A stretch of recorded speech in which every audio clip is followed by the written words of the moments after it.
हाय नमस्कार सगळ्यांना.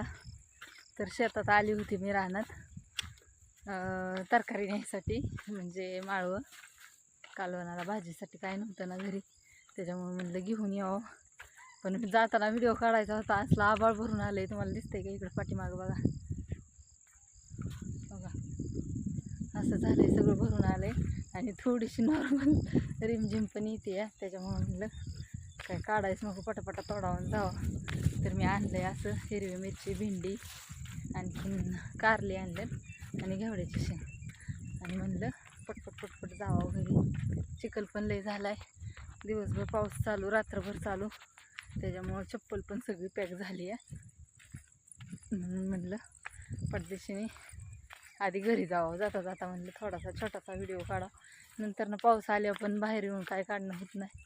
त्याच्यामुळं म्हणलं जाता जाता बोलत बोलत आपला थोडासा व्हिडिओ काढावा. तर असू द्या. पोरं तर आता कशी येत शाळेतनं काय माहीत, आता चालतच येणार आहे. तर पावसा पाण्याचं लय अवघड होते पोरांच्या शाळेचं. चिखलातनं चालत नाही, तर चालतात तशी, पण लय चिखल असतो रोडने. सेकंड ही लय अपदा होती, आणि जवळ बी नाही, जरा जास्त लांब आहे ना, त्याच्यामुळं. तर असू द्या, चला आता जाते पटदिशीने घरी. धुणं पण वाळलं नाही सकाळपासून, कपडे वाळ्या घातलेली, लगेच पाऊस आला. पावसात वल्ली म्हणजे नुकतीच धुवून टाकली होती, मग वल्ली कुठं घरात आणून टाकायची म्हणून बाहेरच होती. आता थोडीशी सुकलेत, आता जाऊस तर पाऊस येतोय का काय काय माहीत, तशीच नेऊन टाकायला लागते ना घरात. लय चिखल झालाय, दिसतंय का पाठीमागं तुम्हाला?